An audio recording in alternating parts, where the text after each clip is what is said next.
So it's been this thing, this little bean. I thought you said the kidney. No. So that's what we're gonna find next. But it doesn't. So kidneys are red. Right kidney. Wait, right there. Wait. Right kidney and. Oh, okay. Right. It's under. Like there's no. So it should be right down here. It's directly under the colon. It's super tiny. Yeah. So there's the colon, and it's directly right under it. So you see this on right the opposite here, side of the spleen. So opposite side of the spleen. So I mean, it looks like then the kidneys would have to probably be like down here, right? Underneath all of that. Sorry. We might mark off the kidneys too. Will you mark off the kidney on mine? Things that are too hard to see, I don't want to ask you guys.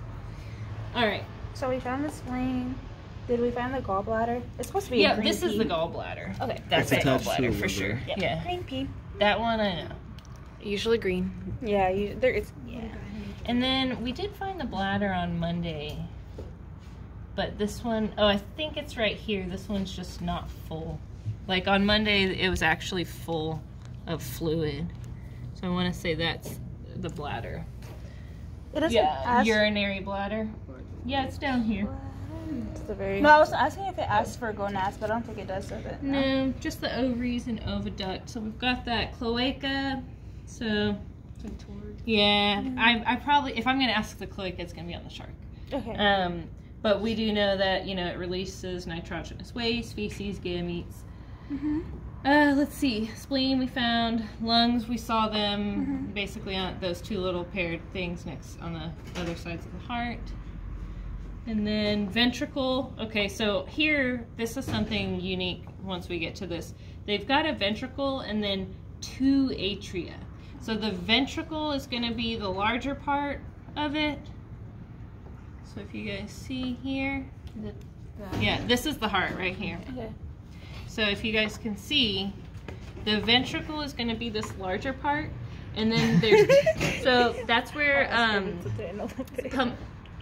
this is going to be the ventricle, I believe, and then these are the atria, but let's double check it on this diagram. Can you tilt it? Oh like yeah, this? sorry. Okay, which is which? This is the heart. So flip over one of those pages. Let's look at there's a circulatory system. So this ventricle, right, bottom part, and then see up here where it shows the atrium. So right above it, see these two smaller, and of course this one's died. So ventricle's the bigger part, and then two atria. Okay, I see those. Are they going to be dyed, like all of them like that? I'm pretty sure they're all okay, dyed. because I was saying, yeah, okay, so they're going to be bright pink, basically. So the atrium is the bright pink part? Yeah. So ventricle, and then these are basically the atria. Pink. I mean, it looks like it's all connected, obviously, because it's all in the heart, just kind of like our ventricles and atriums are connected to, but ventricle, atria. Where's the heart? So this is the ventricle. I mean, this is all the heart, right? These are just chambers of their heart. They have a 3-chamber heart. Okay. So the ventricle and the atria. Okay. And so the atria is where the blood is deposited, and then the ventricle is where the blood gets pumped to the circulatory system. And then, of course, we did see the ovaries and the oviduct. So other than that, that's all the